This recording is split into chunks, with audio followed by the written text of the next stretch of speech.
Plasmodium vivax. Plasmodium vivax మన్వాతిధేయ పరాన్నజీవి.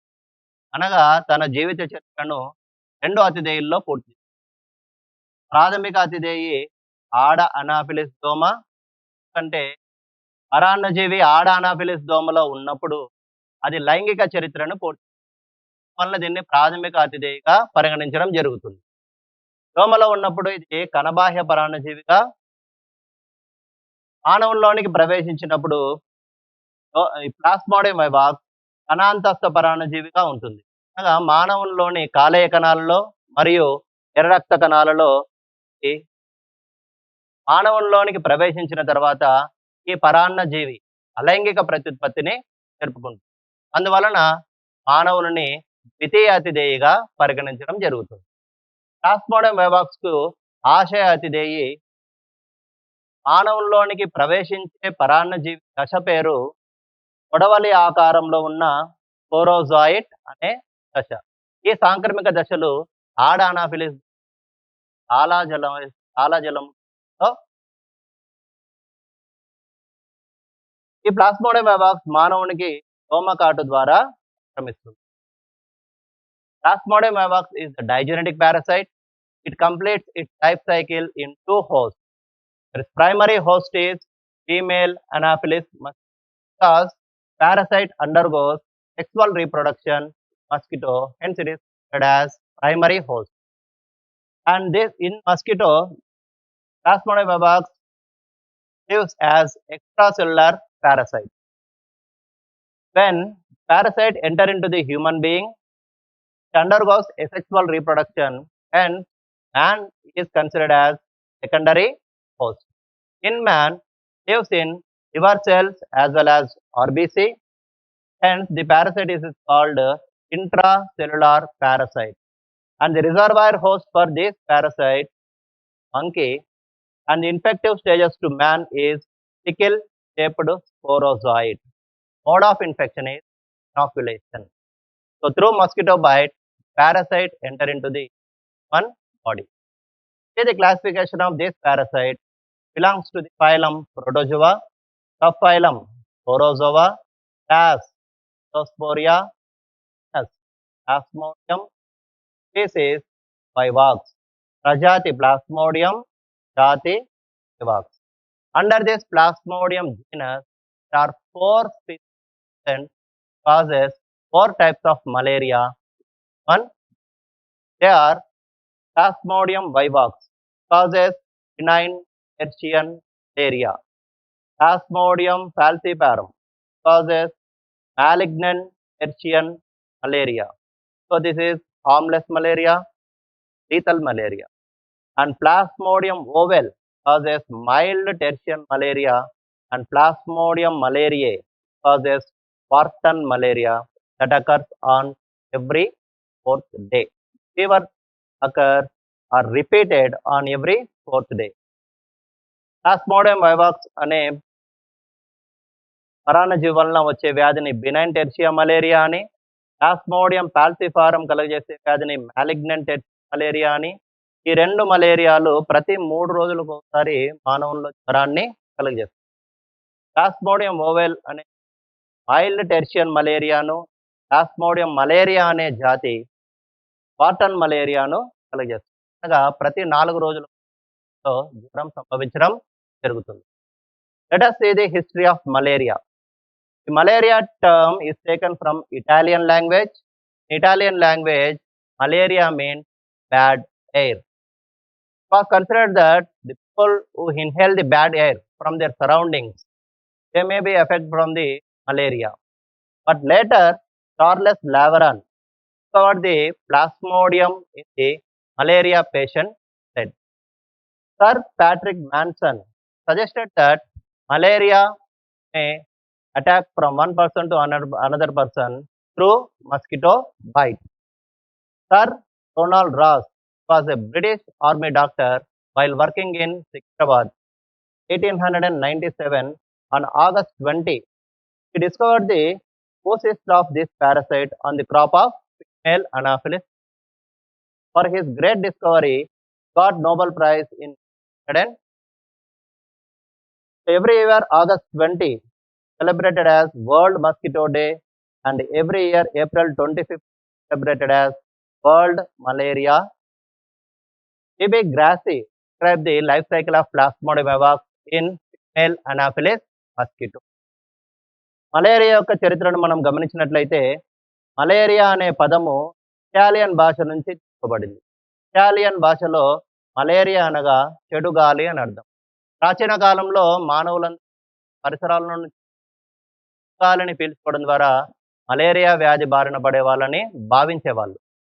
తర్వాత కాలంలో చార్లెస్ లావరన్ అనే ఫ్రెంచ్ ఆర్మీ డాక్టర్ ఒక మలేరియా యొక్క రోగి రక్తంలో ప్లాస్మోడియం అనే పరాన్నజీవిని గుర్తించడం జరిగింది. సర్ ప్యాట్రిక్ మ్యాన్సన్ అనే శాస్త్రవేత్త మలేరియా అనేది దోమకాటు ద్వారా సంభవించునని భావించాడు. సర్ రోనాల్డ్ రాస్ అనే బ్రిటిష్ ఆర్మీ వైద్యుడు సికింద్రాబాద్లో 1897లో పనిచేసేటప్పుడు ఆగస్టు 20వ తేదీన ఒక ఆడ అనాఫిలిస్ దోమ యొక్క అన్నాశయం మీద ఆ పరాన్నజీవి యొక్క ఊసికలను గుర్తించడం జరిగింది. అప్పటికి ప్రపంచానికి దోమకాటు ద్వారా మలేరియా ఒకరి నుంచి ఇంకొకరికి వ్యాపిస్తుందని తెలుసుకోవడం జరిగింది. అందువలన అతనికి 1902వ సంవత్సరంలో నోబెల్ బహుమతిని బహుకరించడం జరిగింది.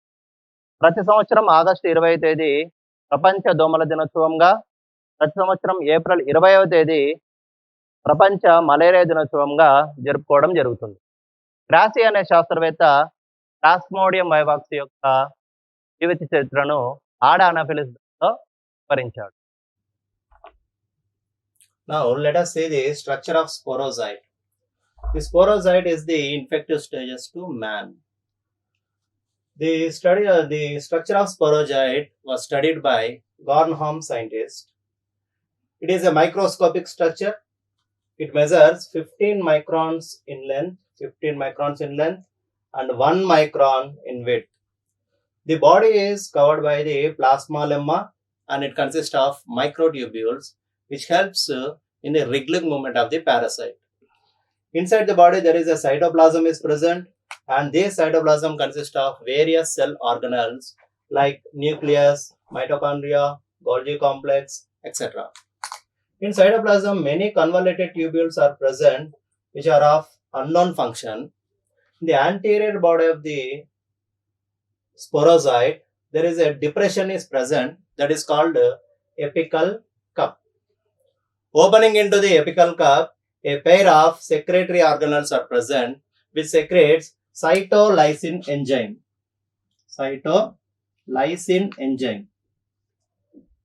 This cytolysine enzyme helps to penetrate the liver cell and RBC. So మనం స్పోరోజైట్ యొక్క నిర్మాణాన్ని మనము పరిశీలించినట్లయితే ఈ స్పోరోజైట్ అనేది చాలా సూక్ష్మంగా ఉంటుంది. దీని యొక్క పరిమాణము 15 మైక్రాన్స్ పొడవుగా 1 మైక్రాన్ వెడల్పును కలిగి ఉంటుంది. ఇది మనం సాధారణంగా కంటితో చూడలేం. దీనికి కావాల్సింది ఎలక్ట్రాన్ మైక్రోస్కోప్ తో మాత్రమే దీన్ని గమనించడం జరుగుతుంది. దేహము కదురు ఆకారంలో ఉంటుంది.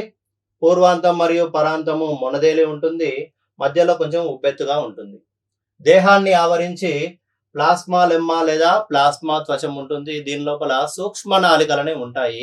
ఇవి పరాన్నజీవిలో వంకర టింకర కదలికలను కలగజేస్తాయి. దేహానికి లోపల జీవ పదార్థం లోపల అన్ని కణాంగాలు ఉంటాయి. వాటిలో కేంద్రకము, మైటోకాండ్రియా, గాల్జీ సంక్లిష్టము మొదలైన కణాంగాలన్నీ కూడా ఉంటాయి. ఇదే జీవ పదార్థంలో అనేక మెలిగి తిరిగిన నాళికలు ఉంటాయి. వాటి విధి స్పష్టంగా తెలియదు. దేహానికి పూర్వాంతంలో ఒక అగ్రచూషకం అనే నిర్మాణం ఉంటుంది. ఈ అగ్రచూషకంలోనికి తెరుచుకొని ఒక జత స్రావకాంగాలు అనేవి ఉంటాయి. ఈ స్రావకాంగాలు సైటోలైసిన్ అనే ఎంజైమ్ ని స్రవిస్తాయి. ఈ స్రావము ఈ ఎంజైము కాలేయ కణాలకి మరియు ఎర్రక్త కణాలకి రంధ్రం చేసుకొని పరాన్నజీవి వాటి లోపలికి ప్రవేశించడానికి ఉపయోగపడుతుంది. అందువల్ల దీన్ని మానవుల్లో కణాంతస్ పరాన్నజీవిగా చెప్పుకోవడం జరుగుతుంది. మన ప్లాస్మోడియం వైవాక్స్ యొక్క జీవిత చరిత్రను గమనించినట్లయితే ముందుగా మనం మానవుల్లో జీవిత చరిత్ర తెలుసుకుంటాము. తర్వాత ఆడ అనాఫిలిస్ దోమలో జీవిత చరిత్రను తెలుసుకుందాం. ప్లాస్మోడియం వివాక్స్ మానవుల్లో అలైంగిక ప్రత్యుత్పత్తిని జరుపుకుంటుంది. ఈ అలైంగిక ప్రత్యుత్పత్తి షైజోగని అనే పద్ధతిలో జరుపుకుంటుంది. షైజోగని అంటే బహుదా విచ్చిత్తి. అందువల్లే మానవుడు ప్లాస్మోడియం వివాక్స్ కి ద్వితీయ అతిథేయి. సో ఎప్పుడైతే దోమకాటు ద్వారా ప్లాస్మోడియం వివాక్స్ పరాన్నజీవులు మానవుని దేహంలోకి ప్రవేశిస్తాయో అవి మానవుని యొక్క కాలేయ కణంలోనికి మరియు ఎర్రక్త కణంలోకి వెళ్ళి జీవిత చరిత్రను పూర్తి చేసుకుంటాయి. కాలేయంలో జరిగే షైజోగనిని కాలేయ షైజోగని అని, ఎర్రక్త కణంలో జరిగే షైజోగనిని ఎర్రక్త కణ షైజోగని అని అంటారు. సో మనం ముందుగా కాలేయ షైజోగని గురించి తెలుసుకుందాం. Let us see the life cycle of Plasmodium vivax in human being. It is called human phase. When the parasite enter into the human being, it undergoes asexual reproduction, that is called schizogony. Whenever the parasite enter into the human being, it attack the liver cells as well as RBC. Hence it is called intracellular parasite in man. So whenever it enter into the liver, it undergoes schizogony. That schizogony is called hepatic schizogony. When it enter into the RBC, it completes schizogony. That is called erythrocytic schizogony. Let us see the liver schizogony first. That is called hepatic schizogony. ఎప్పుడైతే ఆడ anopheles దోమ అంటే దానిలో సాంక్రమిక దశలు ఉన్న ఆడ anopheles దోమ ఆరోగ్యవంతమైన మానవుణ్ణి కుట్టినప్పుడు అది తన లాలజలాన్ని స్రవించడం జరుగుతుంది. దాని లాలజలంలో దాదాపు 2000 వరకు స్పోరోజాయిడ్ దశలు ఉంటాయి. ఈ స్పోరోజాయిడ్ దశలు మానవుని రక్తంలోనికి ప్రవేశించి రక్తంలో తిరుగుతూ దాదాపు అరగంట లోపల మానవుని యొక్క కాలేయంలోకి చేరుతాయి. మానవుని కాలేయంలోకి చేరిన తర్వాత అవి 2 చక్రాలను పూర్తి చేసుకుంటాయి. ఒకటి రక్తకణ పూర్వ చక్రము, రెండవది రక్తకణ బాహ్య చక్రము. రక్తకణ పూర్వ చక్రంలో స్పోరోజాయిట్ నుంచి మొదటి తరం మీరోజాయిట్లు ఏర్పడతాయి. వాటినే క్రిప్టోజాయిట్లు అని కూడా అంటారు. రక్తకణ బాహ్య చక్రంలో రెండవ తరం క్రిప్టోజాయిట్లు ఏర్పడతాయి. వాటిని మెటాక్రిప్టోజాయిట్లు అంటారు. సో ఈ 2 తరాలు మానవుని యొక్క కాలేయ కణాల్లో ఏర్పడతాయి. Whenever the female Anopheles mosquito infected by the parasite bites the healthy person, it secretes saliva. In that saliva, approximately 2000 sporozoites are present. They circulate in the blood and within half an hour, they reach the liver. In liver, it completes 2 cycles. One is pre-erythrocytic cycle, another one is exo-erythrocytic cycle. In pre-erythrocytic cycle, the sporozoite gives rise to first generation, that is called first generation merozoites or cryptozoites. In exo-erythrocytic cycle, there is another generation is formed, that is called metacryptozoites. Metacryptozoites. Let us see the first pre-erythrocytic cycle. ముందుగా మనము రక్తకణ పూర్వ చరిత్రను గురించి తెలుసుకుందాం. ఎప్పుడైతే స్పోరోజాయిట్ మానవుని రక్తంలోకి ప్రవేశిస్తుందో అది అరగంట లోపల కాలేయంలోకి వెళ్తుంది. కాలేయంలోకి వెళ్ళిన తర్వాత కాలేయ కణంలోనికి ప్రవేశిస్తుంది. ఇది స్పోరోజాయిట్ మానవునికి సాంక్రమిక దశ. ఈ దశ కాలేయ కణంలోనికి ప్రవేశిస్తుంది. కాలేయ కణంలోనికి ప్రవేశించిన తర్వాత అది పోషక దశగా మారుతుంది. పోషక దశ అనగా ఆహారాన్ని తీసుకునే దశ. ఈ దశలో పరాన్నజీవి కాలేయ కణ పదార్థాన్ని తింటూ పరిమాణంలో బాగా పెరుగుతుంది. దీనిని మనం షైజాంట్ అని అంటాం. ఈ షైజాంట్ లో ఉన్న కేంద్రకము అనేక సమవిభజనలు జరుపుకొని అనేక పిల్ల కేంద్రకాలను ఏర్పరుస్తుంది. ఈ కేంద్రక విభజన జరిగిన తర్వాత కణద్రవ్య విభజన జరిగి ఒక్కొక్క కేంద్రకాన్ని ఒక్కొక్క కణద్రవ్య ఖండము ఆవరింపబడి చివరికి అనేక క్రిప్టోజాయిట్లు అనేవి విడుదలవుతాయి. దాదాపు 12,000 క్రిప్టోజాయిట్లు విడుదలవుతాయి. సో ఈ విధంగా షైజాంట్ అనేది షైజోగని జరుపుకొని కాలేయ కణత్వచము మరియు పరాన్నజీవి కణత్వచము పగిలి దాదాపు 12,000 క్రిప్టోజాయిట్లు లేదా మొదటి తరం మీరోజాయిట్లు కాలేయ కుహరంలోనికి సైన్యూసాయిడ్స్ లోనికి విడుదలవుతాయి. ఈ క్రిప్టోజాయిట్లకు ఇప్పటికి 2 అవకాశాలు ఉన్నాయి.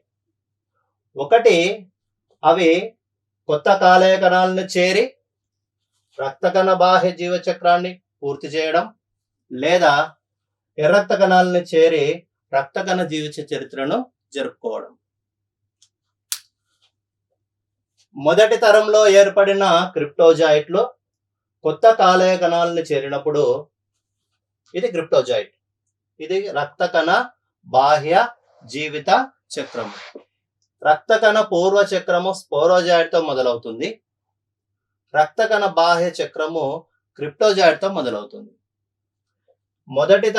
మొదటి తరం క్రిప్టోజాయిట్లు కాలేయ కణంలోనికి ప్రవేశించి పోషక దశలుగా మారి ఆహారాన్ని తింటూ షైజాంట్ గా మారుతాయి.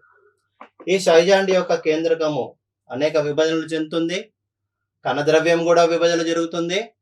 ఫలితంగా 2వ తరం క్రిప్టోజాయిట్లు ఏర్పడతాయి.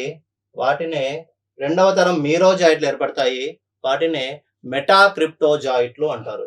మెటాక్రిప్టోజాయిట్లు పరిమాణంని బట్టి మెటాక్రిప్టోజాయిట్లు 2 రకాలు: సూక్ష్మ మెటాక్రిప్టోజాయిట్లు, స్థూల మెటాక్రిప్టోజాయిట్లు.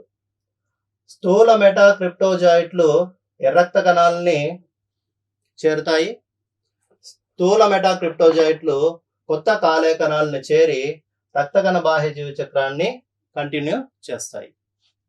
Let us see the hepatic shizogony. In hepatic shizogony, there are 2 cycles are present. One is pre-erythrocytic cycle, another one is exoerythrocytic cycle. Pre-erythrocytic cycle starts with the sporozoite. The sporozoite enter into the liver cell and transforms into trophozoite. Trophozoite is the feeding stage. It feeds the contents of this liver cell and grow in size. This stage is called shizant. This shizant undergoes shizogony, and finally the liver cell membrane and parasite membrane burst, releasing into the approximately 12,000 cryptozoites into the liver sinusoids. They are called first generation merozoites or cryptozoites. These cryptozoites have 2 options. Either they may attack the fresh liver cell to continue the exoerythrocytic cycle, or they may attack the RBC to continue the erythrocytic cycle. After the generation of the cryptozoites is attacks new liver cell and starts the exoerythrocytic cycle. Pre-erythrocytic cycle starts with the sporozoite and exoerythrocytic starts with the cryptozoite. The cryptozoite enter into the liver cell and becomes the trophozoite and starts feeding the cell contents of the liver cell and grow in size. That is called shizant. This shizant undergoes shizogony and releases the second generation merozoites, are also known as metacryptozoites. Based on the shape of the metacryptozoites, there are of 2 types. One is micro metacryptozoites, another one is macro metacryptozoites. The micro metacryptozoites always infects the RBC to continue the erythrocytic cycle, and macro metacryptozoites always attacks the fresh liver cell to continue the exoerythrocytic cycle. So the pre-erythrocytic cycle approximately completes in 8 days.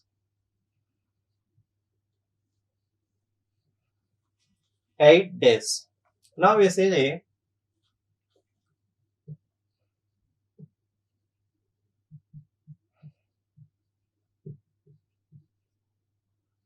pre-patent period. Pre patent కాలము. Plasmodium వివాక్స్ స్పోరోజాయిట్ రూపంలో మానవుని రక్తంలోనికి ప్రవేశించినప్పటి నుండి తిరిగి అది రక్తంలోకి క్రిప్టోజాయిట్ రూపంలో కనిపించే వరకు ఉన్న కాలాన్ని ప్రీ పేటెంట్ కాలము అని అంటారు. ఈ కాలంలో పరాన్నజీవి వలన ఎటువంటి మలేరియా వ్యాధి లక్షణాలు కనిపించవు, కానీ పరాన్నజీవి తన సంఖ్యను అభివృద్ధి చేసుకుంటుంది. The pre patent period is the time between the initial entry of parasite in the form of sporozoite in the blood of man and reappearance of the parasite in the form of cryptozoites is called pre-patent period. During this period, there is no symptoms of malaria to the person, but the parasite increases its number. This is about pre-patent period.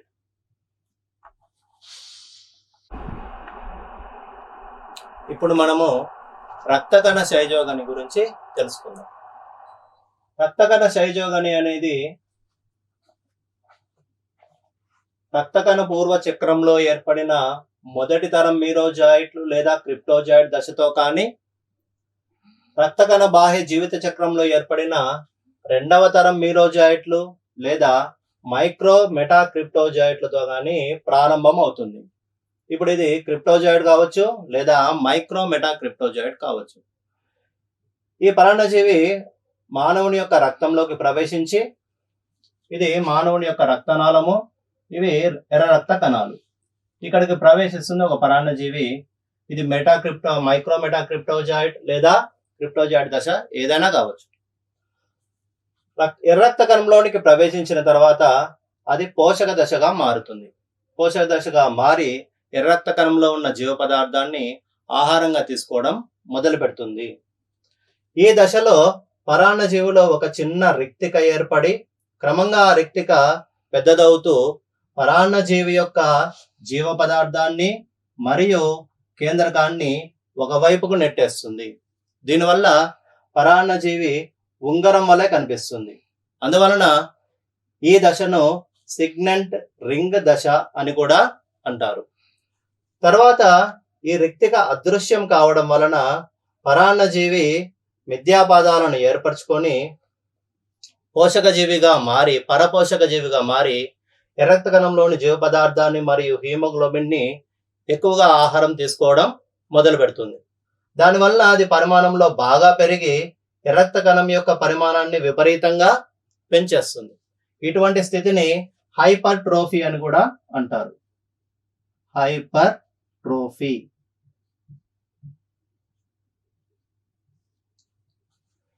ఈ దశలో గమనించినట్లయితే ఎర్రక్త కణంలో అనేక చిన్న ఎర్రటి చుక్కలు కనిపిస్తాయి.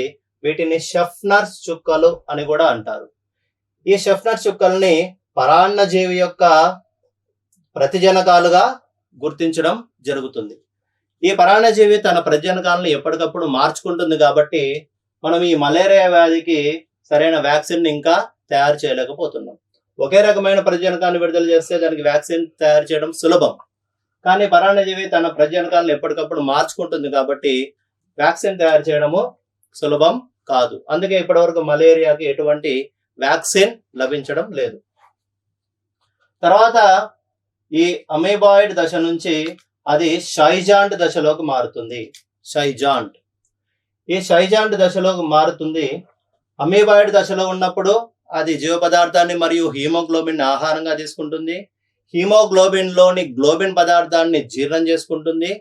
Him అనేది కరగని రూపంలో ఉంటుంది రక్తంలో. ఆ కరగని హీమ్ని అది హీమోజోయిన్ అనే కణికలుగా మారుస్తుంది. ఆ హీమోజోయినే విష పదార్థంగా ఉండి మానవునికి మలేరియా వ్యాధిని కలుగజేస్తుంది. ఎప్పుడైతే అమీబాయిడ్ దశ నుంచి అది షైజాంట్ గా మారుతుందో అది షైజోగని జరుపుకోవడం మొదలు పెడుతుంది. ఈ షైజోగనిలో కేంద్రకం విభజన మరియు కణద్రవ్య విభజన జరుగుతుంది. దాదాపు 12 నుండి 24 మీరోజాయిట్లు ఏర్పడి అవి అపక్రమాకారంగా అమరి ఉంటాయి. ఇటువంటి దశను రోజెటీ దశ అంటారు.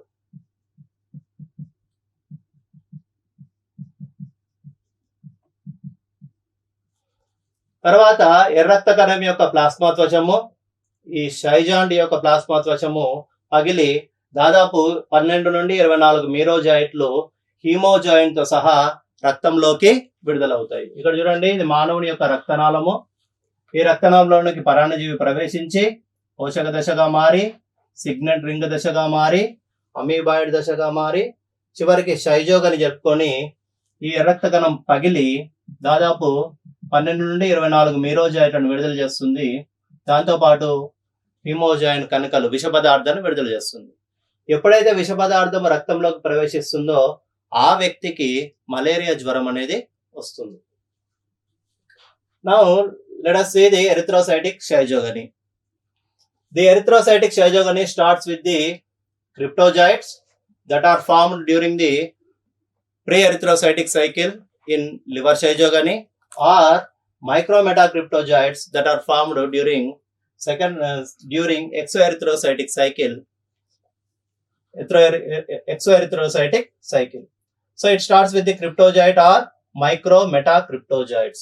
After entering into the RBC, it transforms into trophozoite and starts to feeding the cell contents and grow in size.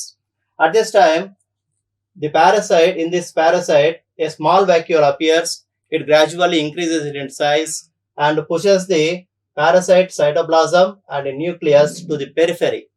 At this stage, the parasite appears like finger ring. Hence, this stage is called signet ring stage. Later, the vacuole disappears and the parasite develops pseudopodia. This stage is called amoeboid stage or late trophozoite stage. In this stage, it gradually increases in size by feeding the cell contents of the RBC along with the hemoglobin and increase the RBC in double size. That condition is called hypertrophy. At this stage, a small red dot granules appears in the cytoplasm. They are called Schaffner's dots. They are believed to be the antigens of parasite. Later, the amoeboid stage transforms into Schizont. In the Schizont, the nucleus undergoes several mitotic division followed by the cytoplasmic division, resulting in the formation of 12 to 24 merozoites. The hemoglobin that is ingested by the parasite in the amoeboid stage, it converts the globin, it completely digests the globin part and it converts the soluble heme into insoluble hemojoin granules. So, at last, the plasma membrane of the RBC and the plasma membrane of this parasite burst, releasing the merozoites and hemojoin granules into the blood. When the hemojoin granules enters into the blood, the person will get malaria symptoms. After repeating this erythrocytic cycle, when the number of RBC decreases, the parasite, when enter into the RBC, they do not undergo erythrocytic shizogony but transforms into gametocytes. These gametocytes are of two types, male or microgametocyte, macro or female gametocyte. They are dissimilar in size. When they become as gametocytes, they can live for 7 days in human being and they live in the periphery blood vessels and wait for the primary host that is called female Anopheles mosquito. If they do not enter into the mosquito within 7 days, they will die. Next, incubation period. The initial infection of the parasite in the form of sporozoite into the blood of man and onset of malarial symptoms, this time period is called incubation period. In Plasmodium vivax, the incubation is about 10 to 14 days. రక్తకణ క్షయజోగాన్ని